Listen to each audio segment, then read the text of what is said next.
예수께서 12제자를 부르셔서 더러운 귀신을 제하는 권능을 주시고 그들이 더러운 귀신을 쫓아내고 온갖 질병과 온갖 허약함을 고치게 하셨다. 12사도의 이름은 이러하다. 첫째로 베드로라고 부르는 시몬과 그의 동생 안드레와 세베대의 아들 야고보와 그의 동생 요한과 빌립과 바돌로메와 도마와 세리마테와 알페오의 아들 야고보와 다데와 열혈당원 시몬과 예수를 넘겨준 가룟 사람 유다이다. 예수께서 이들 12를 내보내실 때에 그들에게 이렇게 명하셨다.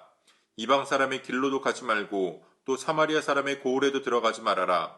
오히려 길 잃은 양떼인 이스라엘 백성에게로 가거라. 다니면서 하늘나라가 가까이 왔다고 선포하여라. 앓는 사람을 고쳐주며 죽은 사람을 살리며 나병 환자를 깨끗하게 하며 귀신을 쫓아내어라. 거저받았으니 거저주어라. 전대에 금화도 은화도 동전도 넣어가지고 다니지 말아라. 여행용 자루도 속옷 2벌도 신도 지팡이도 지니지 말아라. 일꾼이 자기 먹을 것을 얻는 것은 마땅하다. 아무 고을이나 아무 마을에 들어가든지 거기서 마땅한 사람을 찾아내서 그곳을 떠날 때까지 거기에 머물러 있어라.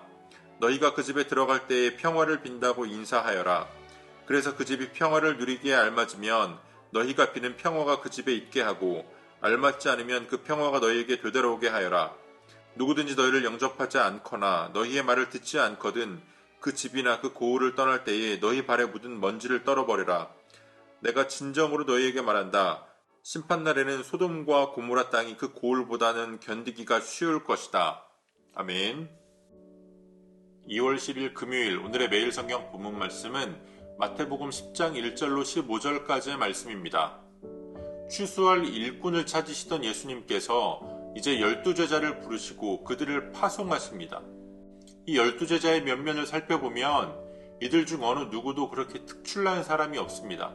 고기를 잡는 어부이거나 죄인 취급받는 세리 출신들입니다. 이러한 사람들이 모여서 예수님의 제자가 되었고 예수님의 보내심을 받은 사도가 되었습니다.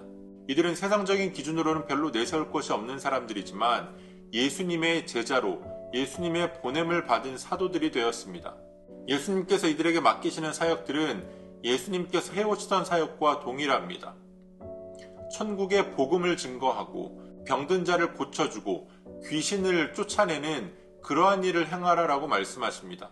뛰어난 스승을 둔 제자라면 자기가 원하는 대로 자기 뜻대로 행하는 것이 아니라 스승에게 배운 대로 스승이 가르친 대로 행하는 것이 마땅합니다.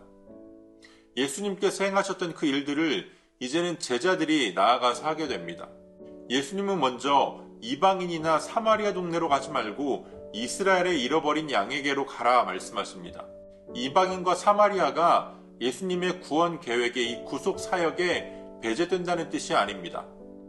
먼저 우선적으로 목자 잃은 양과 같은 유대인들에게 이스라엘의 유대인들에게 먼저 복음을 증거하고 먼저 그들에게 구원의 길을 제시하라는 겁니다. 예수님은 일꾼된 제자들이 스스로의 필요를 채우지 않도록 하십니다. 아무것도 가지지 말고 그저 너희들은 복음만 가지고 나아가라 라고 말씀하십니다. 물론 이방인을 환대하는 유대인의 관습이 있었기 때문에 그들이 그들의 필요를 채우는 것, 또 그들이 지낼 곳을 찾는 것은 그렇게 어렵지 않았을 겁니다. 그러나 주님은 그들이 어느 고을에 또 어느 집에 들어갈 때에 그 집에 평안을 빌어주라라고 말씀하십니다. 예수님께서 빌려가신 평안은 그저 관습적으로 관례에 따라서 그저 인사말로 전하는 그런 평안이 아니라 참된 하나님의 통치 가운데 주어지는 평안, 하늘나라의 샬롬을 이야기합니다. 물론 복음을 받아들이지 않고 거부하는 자들도 있을 겁니다. 그들이 거부한다면 발의 먼지를 떨어버리라라고 말씀하십니다. 이 발의 먼지를 털어버리는 것은 아주 강력한 거부를 표하는 그러한 표시입니다. 그렇게 예수님은 너희가 당당하게 복음을 전하라라고 말씀합니다. 왜냐하면 그만큼 그 복음이 가치 있는 것이기 때문에 그렇습니다. 우리가 하나님의 통치를 받아들이고 하나님 나라의 백성이 되어지는 이 천국의 복음은 결코 값싼 복음이 아니라는 겁니다. 오늘 우리가 받은 구원은 선물로 받은 구원이지만 이것은 결코 작은 선물이 아닙니다. 우리가 감당할 수 없는, 우리가 그 값을 지불할 수 없는 그 구원을 우리는 선물로 받은 것입니다. 예수님은 제자들에게 그 복음에 대한 확신과 자부심을 가지고 나아가라라고 말씀하시는 겁니다. 모든 것을 하나님께 맡기고 담대하게 예수님의 보냄을 받은 사도들과 같이 오늘 우리들도 이 복음의 확신을 가지고 이 자부심을 가지고 담대하게 복음의 증인의 사명을 온전히 감당하여 낼 수 있기를 소원합니다. 오늘도 우리에게 주신 본문의 말씀을 몇 차례 더 읽으시면서 여러분들에게 개별적으로 깨닫게 하시는 하나님의 말씀을 묵상하시고 각자의 기도로 오늘의 묵상을 마치겠습니다.